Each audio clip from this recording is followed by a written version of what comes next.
Good day and welcome to the arena on KAFTAN Television, Abuja. My name is Pius Awunah. President Muhammadu Buhari says he has fulfilled his promise on ending Boko Haram insurgency. In Edo State, 32 passengers were kidnapped when terrorists attacked a train. A lot of things are happening. We are going to be looking at this and more after the break, so don't go anywhere.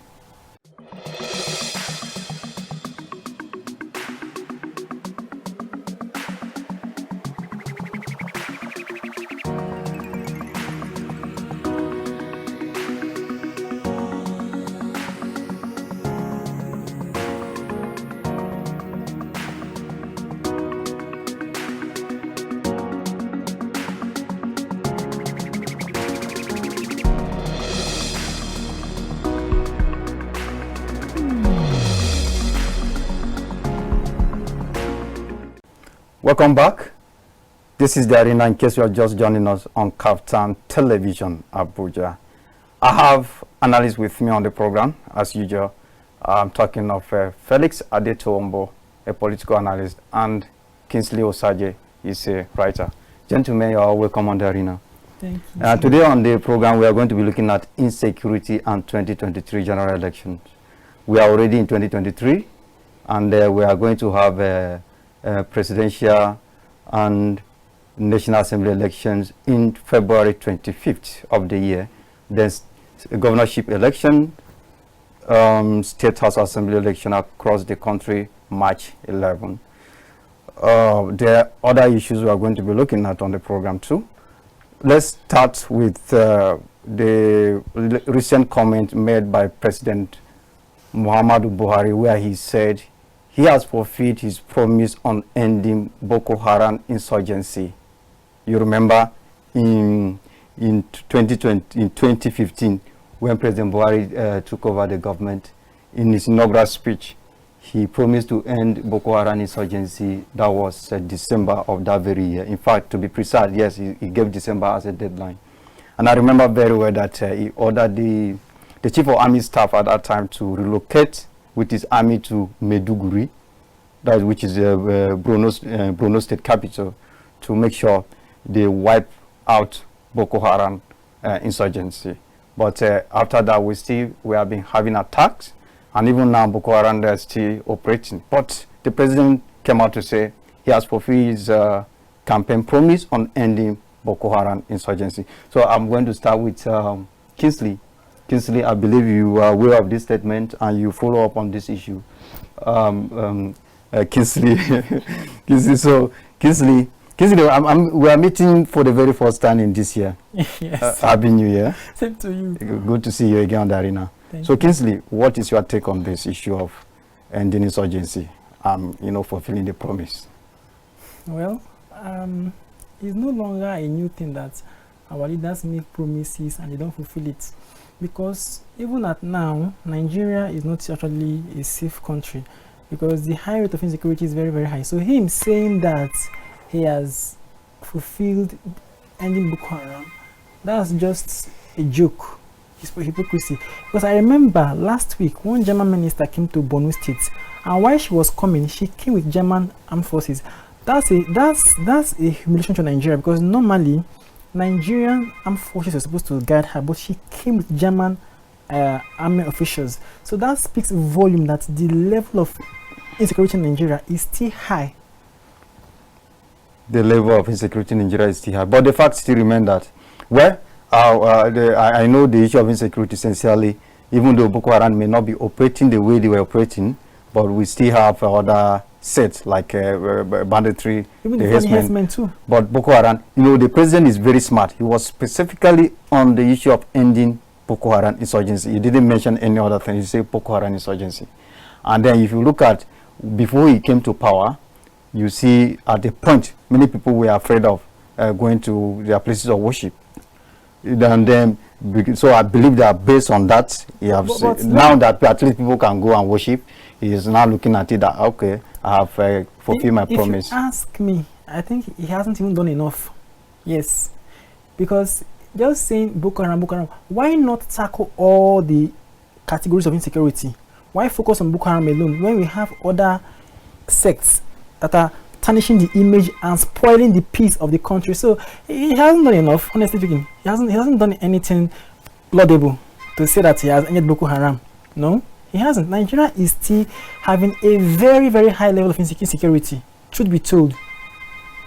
Felix, Nigeria is still having the high level of insecurity, truth to be told, according to Kingsley. What is your take? Thank you once again for having me. We've spoken about insecurity for a very long time, and almost all the time we just have to talk about it because this is what we are seeing on a daily basis. Giving a praise to the performance of the president on insecurity, let's take a look at it from 2015 that he took over. If we look at it as at 2019, let's check between 2015 to 2019, it was reported that over 25,000 people, lost their life due to insurgency. Different kinds of, just as Kingsley said, is it about Boko Haram? Did it come to just, decimate? Because just to decimate Boko Haram, then other vices keep on rearing their heads. We are talking of human life. The first duty he has, according to the Constitution, is to secure the lives and properties of Nigerians. Yes. The lives and properties of Nigerians are the most important thing, in the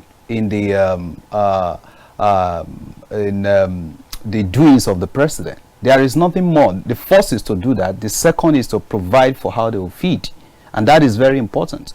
And if you look at the trajectory, the level at which he came in, he came to power on three things: security, economy, and what was the third one now? To fight corruption. Those are the three things that brought him in. Those are the three pillars. But if you look at the three pillars, which of them has really done well? So we are talking of insecurity. Then look at it, between 2020 and 2021, there is an increase, 47%, according to SBM intelligence report. It's very clear. 47%, of people that died, of the increment of deaths that we had between 2020 and 2021. In 2020, we had over 7,000 people. In 2021, we had over 10,000 casualties. Then most of them even happened in Kaduna, especially the southern part of Kaduna. So what are we talking about? And people keep dying. So when you hear such statements, you just laugh that, well, the president, we just have to say it the way it is. You can try as much as, you feel you can, but thank you very much for trying, but your effort is not enough for the country. Look at, since 2015, the budget that has gone into security has never been less than 1 million. And in 2023 budget, we have over 13% of the budget straight into the insecurity. You say it's never been less than 1 million? It has never been less than. It has never been less than, right from 2015. And it has always, gone up. 1 million what? I wanted that to be clarified. Yeah, likewise. You say? You say it has never been more than 1 million. No, it has never been less than 1 million naira. Sorry, 1 trillion. Sorry. Sorry, Sorry, it has never been less than 1 trillion. Yes. That's what I mean. I'm sorry. Yes, it has never been less than 1 trillion, because if you look at it from 2015, I think 1.1 trillion, go to 2016, it's always going up. Just as his budget is going up, the president inherited about 5 trillion budget from Goodluck Jonathan. Immediately he came in from 6 trillion, and it has been an upward thing. Now we are from 17 trillion in 2021, we are now in 21 trillion. Still, and money is being imputed into this, and at the end of the day, we are not seeing any result. No result. The more is going to insecurity, we still keep her. I just told you over 13% yes. of the budget, this 2023 budget has gone to insecurity again. The other time they told us that they bought to Kano Jet, but it took almost 1,000 years before we could use it. So what kind of spending? And I think that a serious government should look into the money that is being put into this security, if truly they are used correctly. We are talking about the military now. What about the money spent on the police? Extra budgetary allocations. Extra budgetary allocations that they are not even budgeted for. We only have to borrow to make sure that we're able to do something about that. So there are a lot of things that is happening. So if the president is coming out that he has done, thank you very much for doing your best, but your best is not enough to secure this country. And it's very funny when anybody now says he wants to continue from this kind of thing. Oh no. And I want to add something to what he said. Like the final statement I will make on that is, thank you very much for doing your best, and your best is not laudable. If you ask me, the best is not laudable. You know, I wonder how our leaders, how they look at things. Sometimes it looks as if they are not in touch with the reality. Yes. Because there are a lot of statements. Then if the leader is not in touch with the reality on ground, that shows that that's not a good quality of a leader. A leader should know the runnings of his government, whatever that is going on. Now, if I was on a radio station 2 days ago, and it's still on this Insecurity, especially what happened, probably if we are to discuss that, what happened in Edo State. Yeah. You know, I discovered that there are a lot of things we'll be talking about, you know, how to put some things together in the country and the rest, and still we are not getting the best, you know, from, you know, the government when it comes to the issue of insecurity. So I just feel that the president has just said what he wants to say. Okay, let's go. Let's dive into the issue of Edo State, where passengers and the staff of Nigeria Railway Corporation, they were kidnapped, about 32 in numbers, and then some have been rescued so far. This is not the first time we are having this kind of attack. You remember the Kaduna train attack, where people paid, a lot of people paid before they were, you know, released by these kidnappers. Now in Edo State. Now, were they really rescued?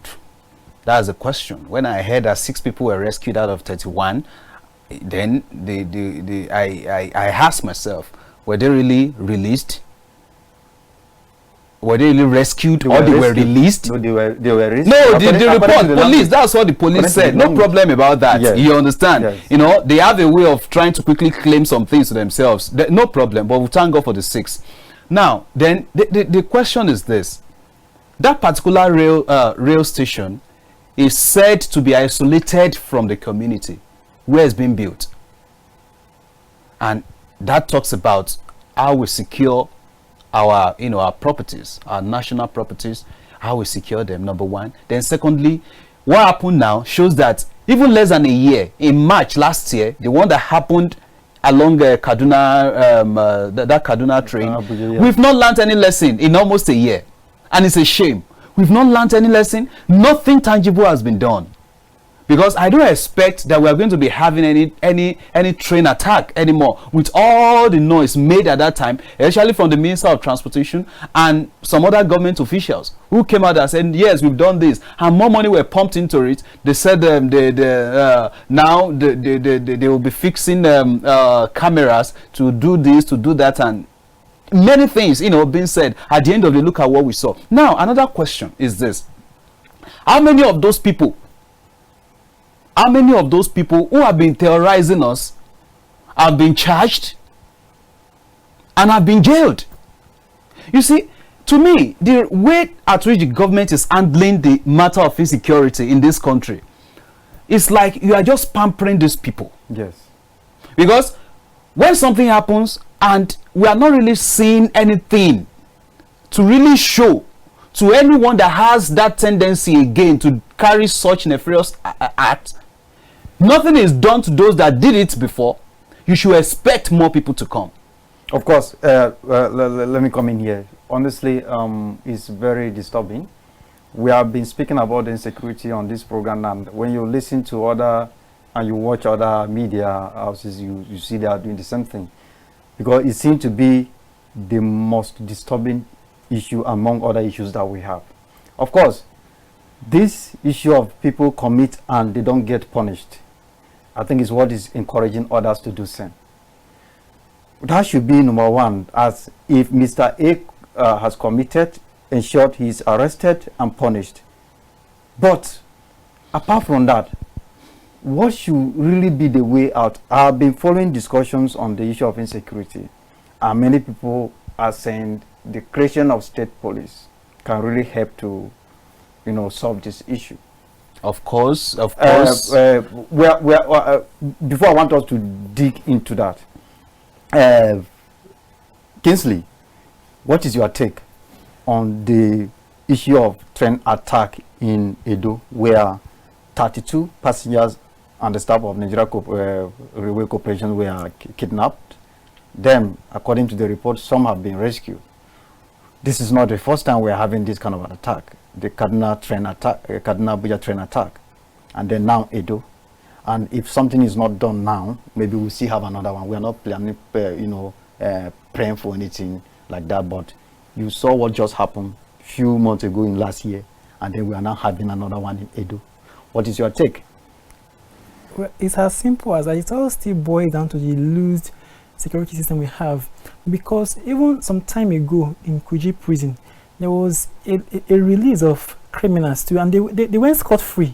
It went viral everywhere. So it's nothing new. It's just that our security system is so loose and corrupt, and there is no punishment for those accomplices. Yes. And if you check the narrative, it all boils down to the government, to the leaders, because even those who make the law, are they keeping it? They're not keeping it. So you cannot expect the security sector to be disciplined, whereas those are the head, the elites, are not even enforcing the law with their lives. They only keep the law with their mouth. They will come out, make promises, preach, talk, but in reality, they are the one breaking the laws. So the issue of the train attack in Edo State is just a clear indication that the security system in Nigeria is bad, and there is not, it's so loosed. So there's more to be done there. That security aspect needs attention. That security aspect needs attention. So do you think now the creation of state police can help resolve the issue of insecurity in the country? I don't think that's a solution. Why? Okay, we have police people already. The ones we have, what have they achieved? Nothing. So it's not like creating state police. It's by retraining the ones we have. Like some time ago, according to the news, German officials, they willingly volunteered to take Nigerian police to Germany and train them, but the government didn't allow it to happen. So it's not about creating another state. It's by making the ones we have grounded, strong. So I think that our police needs to go to developed countries like Japan, Germany, or USA to learn more skills, to be retrained. That's it. I think they should be taken to other foreign countries that are, even Canada, that are developed. Not creating state police. No. They should be retrained. They should be injected in new orientation. They should. Felix Adetowubo, what is your take on that? Is the state police the solution to the problem of insecurity? I totally disagree with Kingsley. I totally disagree with Kingsley. See, not only state policing that we need community policing system as well. As in the state government having their own police. Yeah. We don't only need state policing system, we also need community policing system. Yes. In the United States of America, they have over 9,000 policing system in the United States. Over 9,000. Go and check. Over 9,000. Security is the most important thing. If you are not secured, you can never succeed. Okay, let me. Okay. I'm coming. You talk. If you are not secured, if your lives and properties are not secured, there is nothing like success for a country. And if individual is not secured, if individual is not successful, no nation can ever succeed.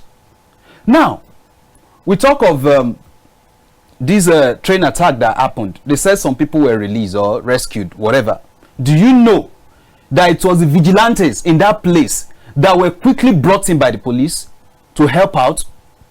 When you create police, state police, and community police. These are the people that know the nooks and crannies of that environment.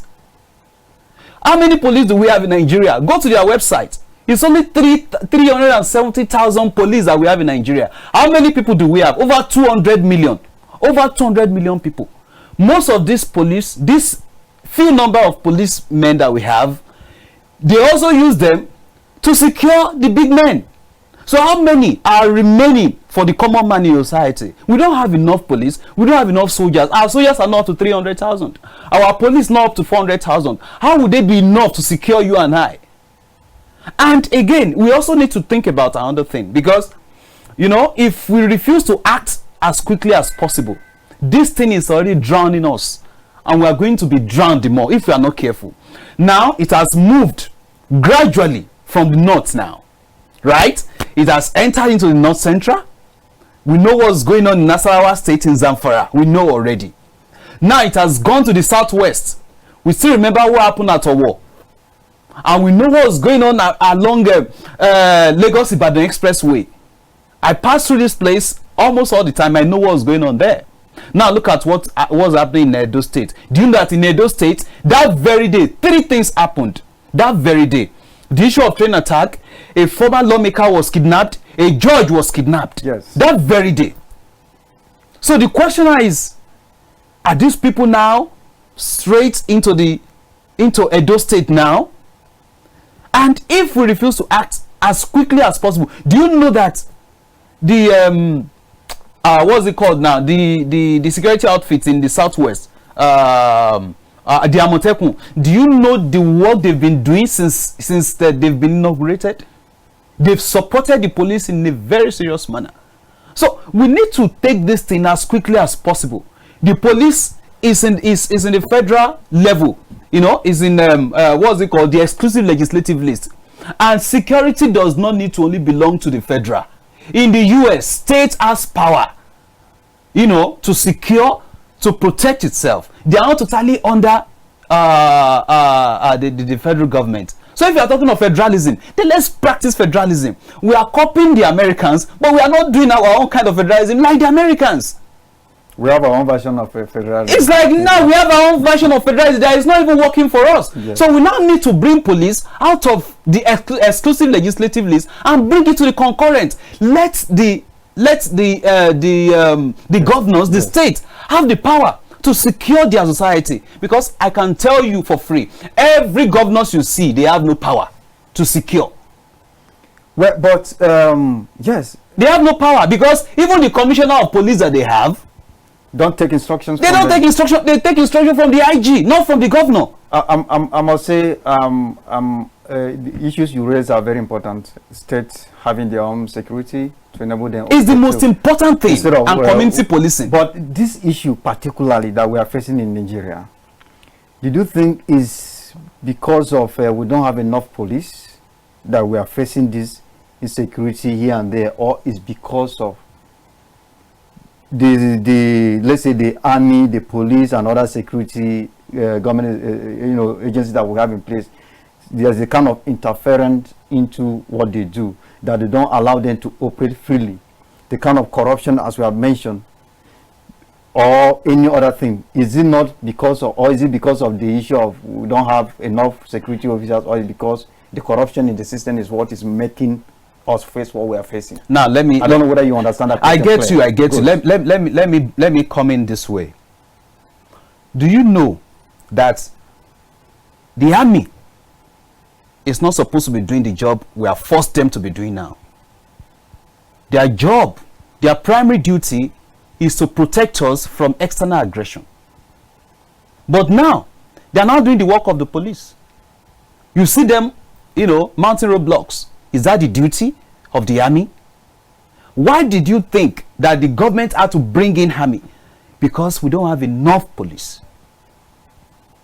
We may discuss this till tomorrow, but as long as we have police personnel who are not enough to secure the country, we'll keep having problem. On this show, when we were discussing about putting our hospitals right, I gave you statistics. And I said it here that the NMA said we only have 100,000 medical doctors in Nigeria. Now, we have 100,000 medical doctors. Nigeria is over 200 million people. Now, that shows that we have, and according to international practice, a doctor is to be in charge of 600 citizens. But in Nigeria, a doctor is in charge of over 2,000 citizens. How do you think that such a person will not be worked out, and you'll be saying that such should not leave the country to look for a greener pasture? So, see, we need to create that enabling environment for our people to thrive. It was talking about taking our police for training abroad. That's not it, because in some countries they have not police college, they have police university. America has it. They have police university where someone who just finished from secondary school, who has a desire to be a policeman, we just know that that's the university he wants to go to. I think we have and that. it's trained. I think we have that in Nigeria too. No. There's a police. This college. police college. No, that's not what I'm saying. Does police college give you a degree certificate? Yes, I think the one we have in Nigeria. I don't know, but I'm not sure. I'm not sure. But there's if we have such a police university, you will begin to see that those who have that in mind, that I love this career, I want to be part of this, they don't have to go through different kind of training where they are not well trained. They go straight into the university. You are trained on how to relate with people, right from your 100 level to maybe 400 or 500 level that they will stay. They will be trained in the way they should go, and at the end of the day, we'll have enough. It's like you're talking of law now. We know how many lawyers being called to bar every year. At least 5,000. At least 5,000. Now think of it. If we are graduating policemen like that from our universities, think of how many policemen that the country will have, that will have. At least, there is something that says we should not have up to 1 million police to secure over 200 million. And don't forget, by 2050, Nigeria will be more than 300 million. So how do we want to deal with that? If we don't do it now, then we are going to suffer for it. And that's why I support the issue of state policing and community policing. This community policing is still the people within that area. They know everybody. That is like in my street. Any new person that comes to the street, everybody knows.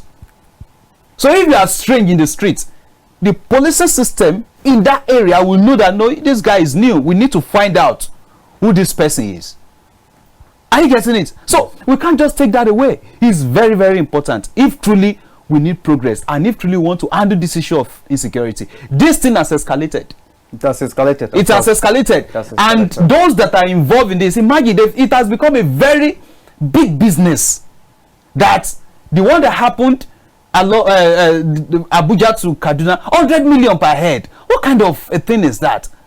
100 million per head, and the government has not brought any of those people to book. So what are we saying? It is time. And if this government, they still have like 4 months to live, if they really want to show that they mean business, then I think the president he has a right to give presidential order. If policing whatever is still in the exclusive list, he can give an order. He has the power to give presidential order, executive order. At least he has given like some orders since he came to power. I think this can be done, and let this thing be divulged. This issue of state policing is a very big issue that even if we want to discuss it alone on this program, we cannot be able to finish it for today. Well, I want to add more on the issue of police college to clarify something. So I know that. Yes, I know that police college, if you graduate from police college and you'll be given, I think, an ASP, you'll be given a star, which is an equivalent, which is the same thing with somebody who graduated from the university and get the police job. So I think the police, they have their see, you may would like to speak for them, but I can tell you, I'm not speaking for them. I'm talking of international best practices. I understand what you're saying. You understand? I just want people to know that because these are some of the places. Just imagine a student, Well, a young man well, who just let's- came from the secondary school, let's and go- you know, he just went straight to that school that because this is the career he has I understand taken, what you are saying. and The been trained police right college, from. the police college is specifically for training those who want to become police and all that they need to know. They are taught. Then you check the ages Yes. of people that Okay, are going there let's- now. Let's go on a break. You wanted to say something, but let's quickly go on a break and come back. But then I can, allow you to talk. So let's go on a break, come back and discuss more on the issue of insecurity and 2023 general elections. We have started with insecurity. When we come back, we'll briefly discuss it again and then go to elections. So don't go anywhere.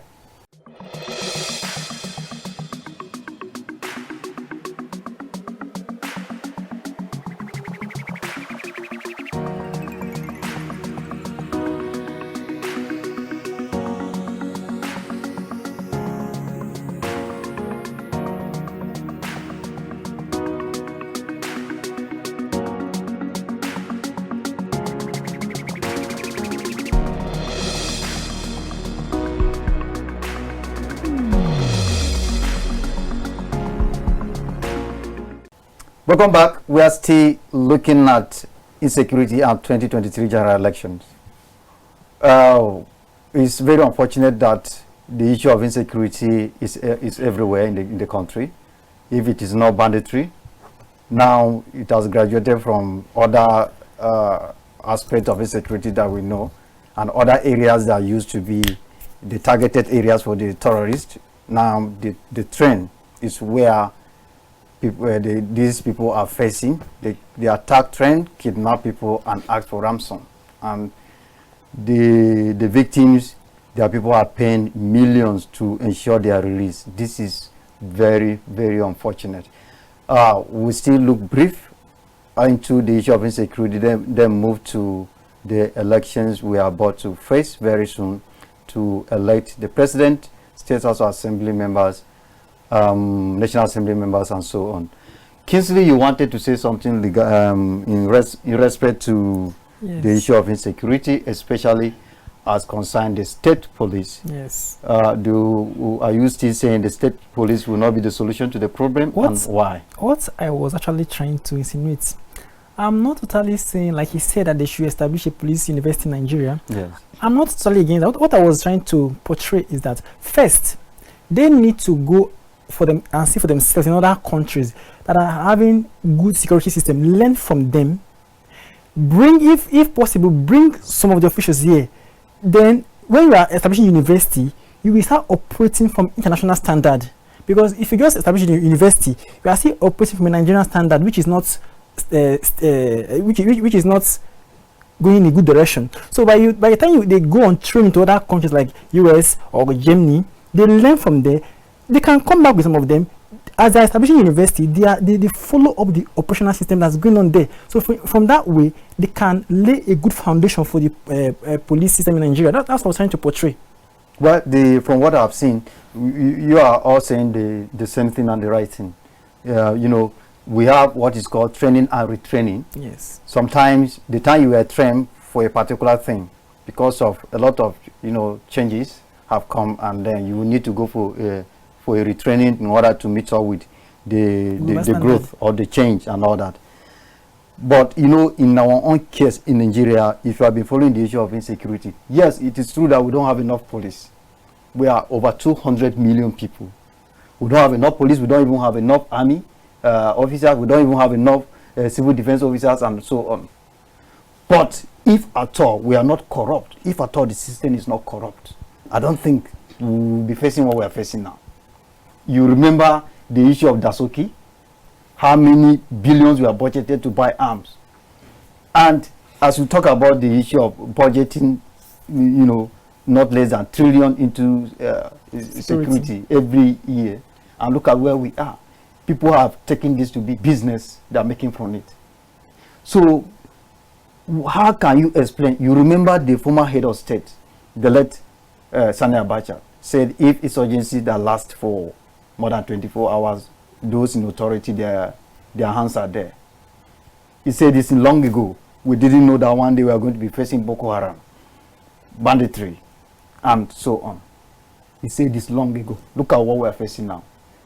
When it comes to Nigeria's situation, from if you look at from the beginning of the issue of insecurity, how some people came out to make a statement that if the presidency cannot go to them, they will make the country ungovernable. I believe you are aware of that statement. Even if Boko Haram sets were in place, they were not operating at that time. It was after this statement, somebody they didn't want to become the president emerged as a president, and we started experiencing attack, bomb blasts here and there. And the sitting president at that time could not say anything, could not do anything. We know those who made this statement. That was the beginning. If you follow the issue of insecurity, we know those who made this statement. And things were escalating. Nothing happened to them till today. Now, the prominent people in Nigeria, like in the north that we know, they supposed to like intervene, because almost, you know, these people who are doing this, what they do is to encourage government to negotiate with them. And you see, the government has been doing that. I remember the ongoing administration. Why not? The time they were not in power, they were against negotiating with the terrorists. I remember President Goodluck Jonathan wanted to do that. They were against it. That how can you be negotiating with terrorists? The same people came to power, negotiated with terrorists, even set free some that were arrested by the military. So, of course, we need more police, even army and the rest. They are not enough. But when you look at the issue we are facing as regards insecurity in the country, it's just corruption. If there's no corruption in the system, if things should be done right, even as we don't have enough police, we shouldn't be facing this issue. What do you think about that? We all know that corruption is the bane of the African society. Yes. You know, generally we know. You know, if you read history, you will know that. Is it about Thomas Sankara you want to talk about? You know, of Burkina Faso, who was killed, you know, and his deputy was directly involved in it just because you want him out of power, because some people were pushing you to take him out so that they will be able to capture you the more. So corruption has always been in African society, and we cannot take that away. It's something that even killing the success of our country, we know that. We know a lot of corrupt practices that is going on. Is in the civil service we want to talk about? Almost every part of the country. Almost every part of the country. You understand? Now, the problem now is this. If this government came to power, you know, I was discussing something with somebody yesterday that our parties in Nigeria do not have ideologies. That's why we tend to lean towards a candidate or candidates with their own personal ideas. You get that? Okay, oh, because of what this one is saying, okay, let me go and check what he has done before. Okay, if it's in tandem, then I will go with this person. Since you are talking of the party and the candidate now. Yes, I'm just trying. Yes, I'm just good. trying to pick something. You know, it's like when you talk of America, 4 political parties, though 2 are prominent, Republican and the Democrat. But you know, Americans vote according to what they see in their society at a particular time. That's why you see that at times they will just vote massively, maybe for the Republican, and the Republican will always tell you that, see, we want to take our country back. They always want to show force. They don't have time to negotiate. They just want to go and take what they want and make themselves to be that America that is the superpower. Yes. Why the Democrats? They go more in negotiation. Yes. They go more in diplomatic way, you know. So then the people now see that, okay, maybe it's diplomacy we need at this time. Oh yeah, let's go. Maybe it's okay, we need force. Oh yeah, let's go to this side. That is what ideology gives to you. Yes. Now, this government came on the mantra that comes with 3 tripods, which is to fight corruption, to take care of our security, and also to what was the third one now? You know, they just came with 3 things, and this is the corruption now. The first 6 months, he showed us his body language. And the people who are so corrupt, before he comes in, they were also studying his body language. And they discovered that his body language was not enough to deal with them. They continued. They continued. Yes. Because if you check the first 6 months before he started choosing his ministers, the first 6 months, everybody seems to be, you know, very straight. He must not mess up. Yes. Because the new sheriff is in town and we know what he is capable of doing. But they discover, even President Muhammadu Buhari said, you don't expect me to do what I did when I was in the military because I'm older now. That is like accepting that, see, I cannot do some things. Now, if we now bring it to our security system, yes, corruption is part of it. Because if it's not corruption, why is it that, just as Kingsley mentioned, why is it that some terrorists will attack a correctional center? Is it not maximum correctional center? Is it maximum or minimum? I don't know. It's like it's maximum correctional center, the one at Kuje. They attacked the place, they released their guys, and they even preached to the people remaining that, see, this is the reason why we are. They preached to them, they said it, and they spent a good time, good number of time. They didn't rush it. They spent a good number of time before they left. And after the whole thing, the Minister of Interior made a lot of promises. Where are they now? Has anybody been brought to book? No. Do you want to take that out of corruption? Apart from that, the Boko Haram that has been many more. Which of them has been arrested? That have been arrested. The bandits, which of them? The herdsmen, which of them? Which of them? With a whole lot of things have been going on. So now, when we now talk of corruption, definitely all these things come together. But why I am just making reference, a very strong case for the issue of state police, is that, see, in a community where you have community police, they know themselves. It will be hard and difficult for anyone to be so corrupt that go and attack so person's house, that they will not see part of those in that system that will say you are the one that made it happen. I don't know if you get my point. Yes. So if we have it within that community, probably in each house, maybe a representative or two representatives go to this thing or be part of it. There's no how. Everybody cannot compromise. That can strengthen our security system. Yes, everybody cannot compromise at once. There are some people that will say no, they will stand against it, and with that we can start handling the issue of security right from the grassroots. But we don't take grassroots as anything now. Everybody wants to take the national cake. Everybody is about Abuja. Okay, let's dive into the elections now. We are having the scheduled date for presidential, National Assembly elections and governorship, state House of Assembly elections across the country, very close. I think the presidency, the presidential and National Assembly election is on the 25th of February, which is the next month we're about to enter. And then March 11 is that of governorship and state House of Assembly across the country. Now, I want us to start with this story. Of course, we have many people contesting for the position of president, but we seem to have three major candidates. We have 17 of them. We have three major candidates, which is the Labour Party presidential candidate Peter Obi, that of PDP Alhaji Atiku Abubakar. Out of concourse. And then I say what? And then we have All Progressives Congress, their presidential candidate Bola Ahmed Tinubu, and the former governor of Lagos State. You know, it's entertaining at the same time when you watch their campaign rallies, you listen to what they say and all that. Somebody who was the governor of Anambra State, Dr. Chukwuemeka Ezefe, he said the only thing that can stop Obi from winning and becoming the president of Nigeria is when there's a rigging. Do you agree with him on that? No, I don't agree. I don't agree. Yes. You see, politics is local. Yes. And if we are saying the fanfare and the rest, I was in Akure sometimes last month, and I told some people, I said, forget all these things. So the following week I was in Lagos, and I said, come.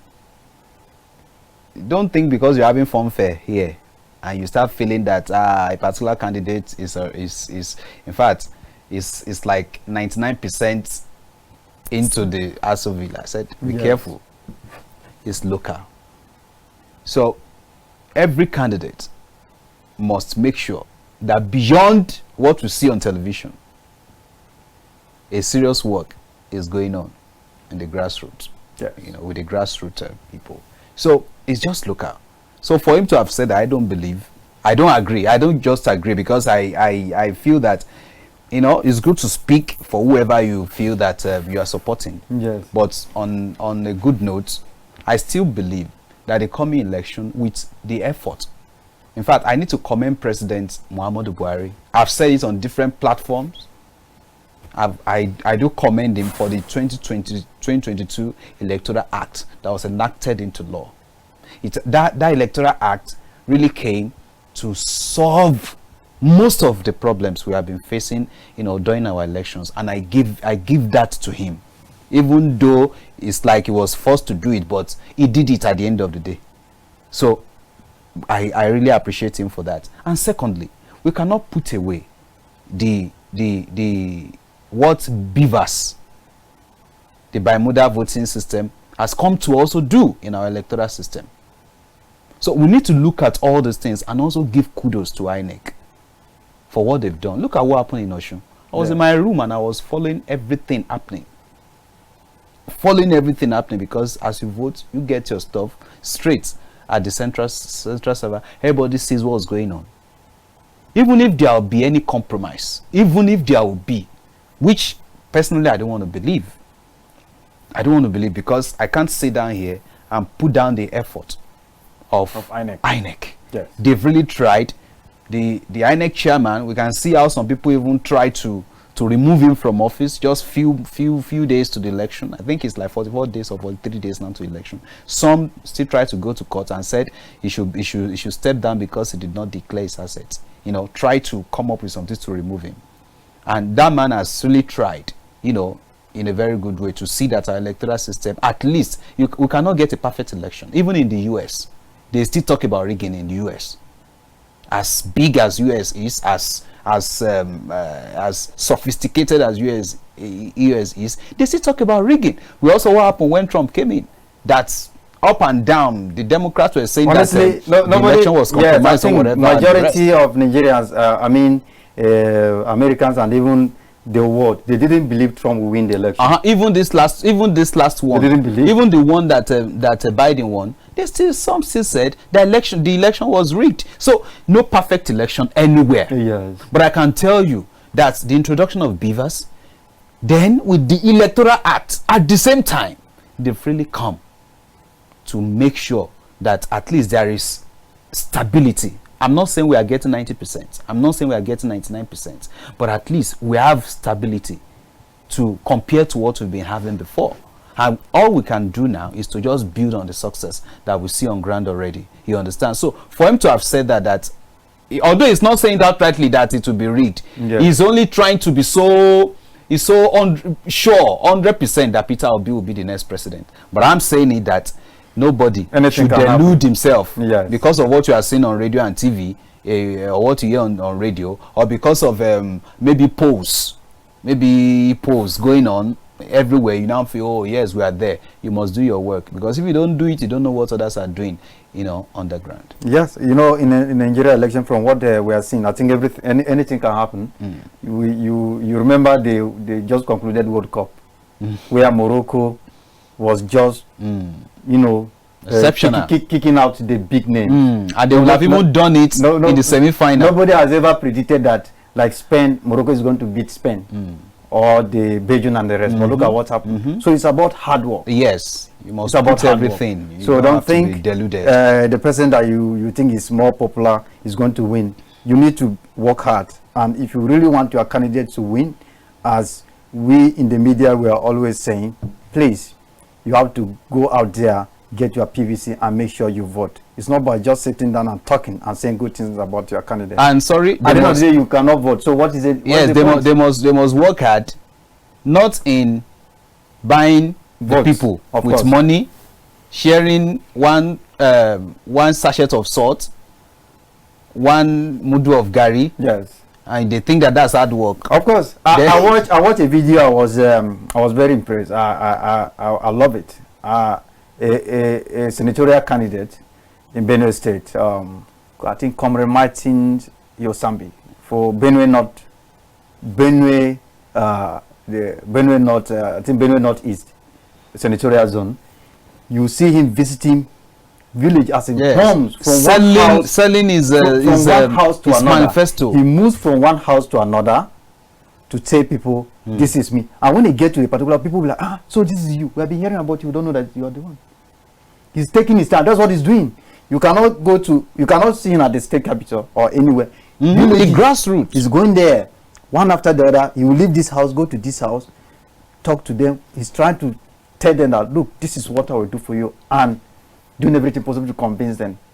And I think that is what, but what is very unfortunate that we see this kind of a thing only when elections are near. After election, how I wish the same people who go around to villages to pay surprise visits to people can also do same. That now you have elected me, I won, so I came to say thank you. That would be fantastic. Do you have anything to say regarding the issue of this former governor of Anambra State, Dr. Chukwuemeka?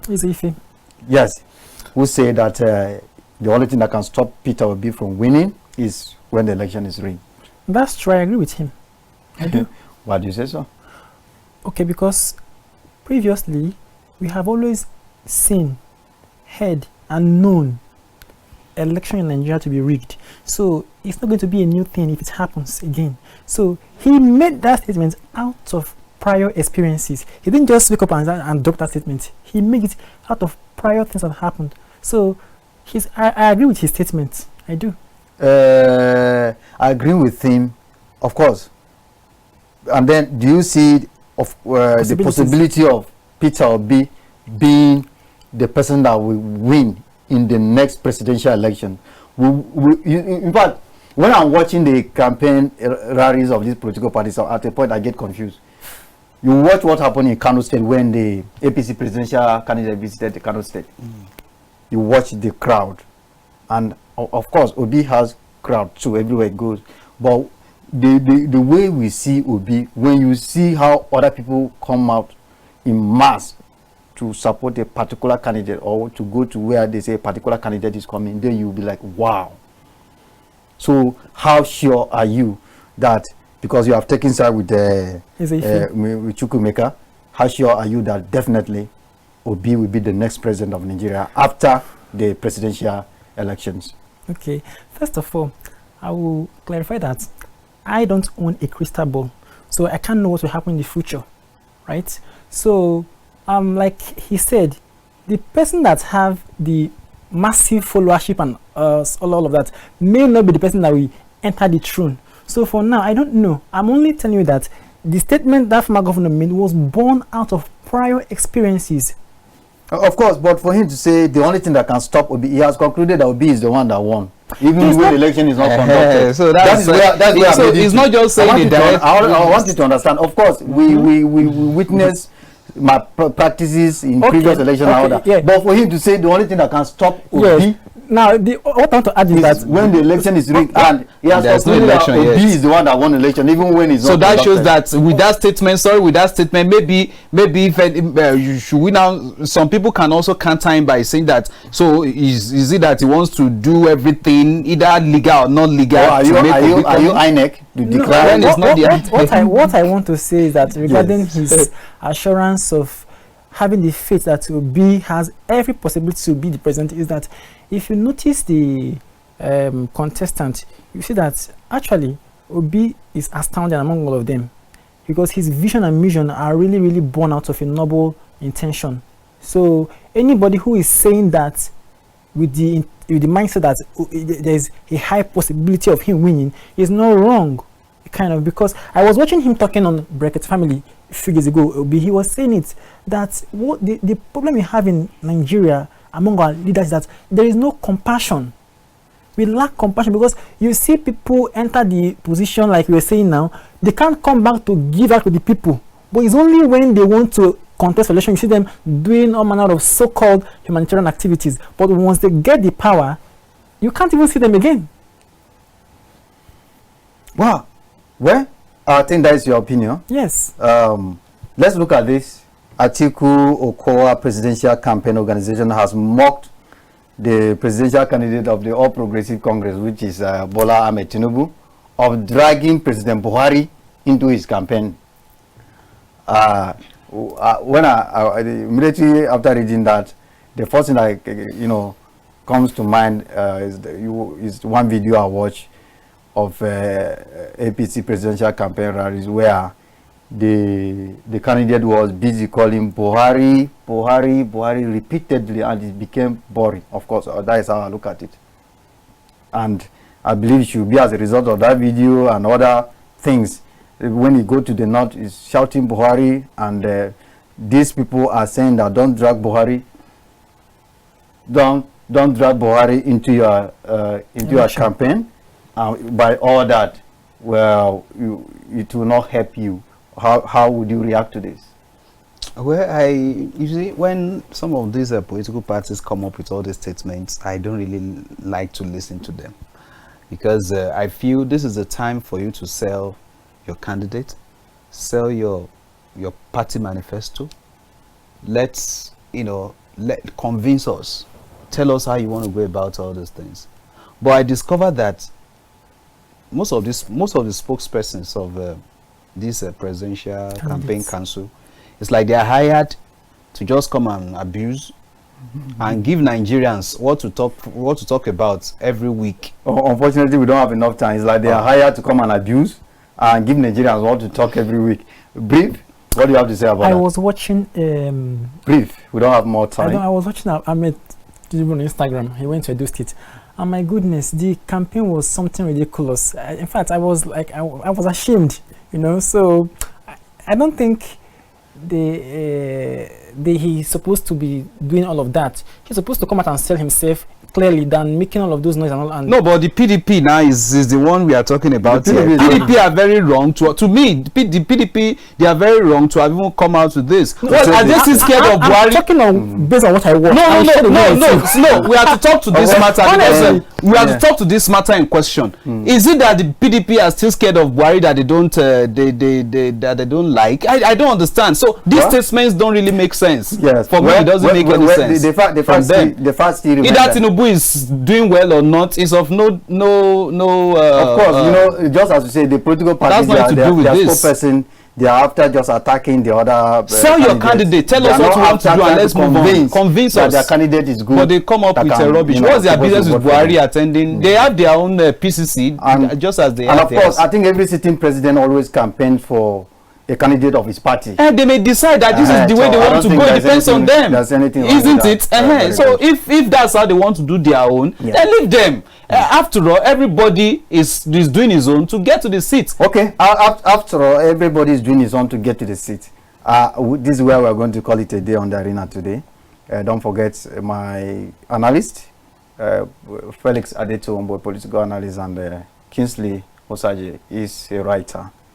We were able to look at insecurity and 2023 general elections in Nigeria.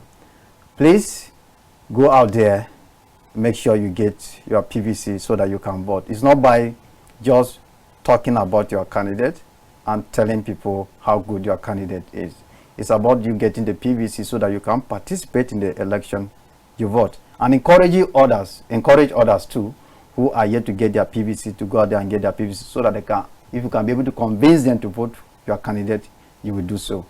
Join us same time next week, same station for another interesting edition of the Arena. Thank you very much for always watching. Bye.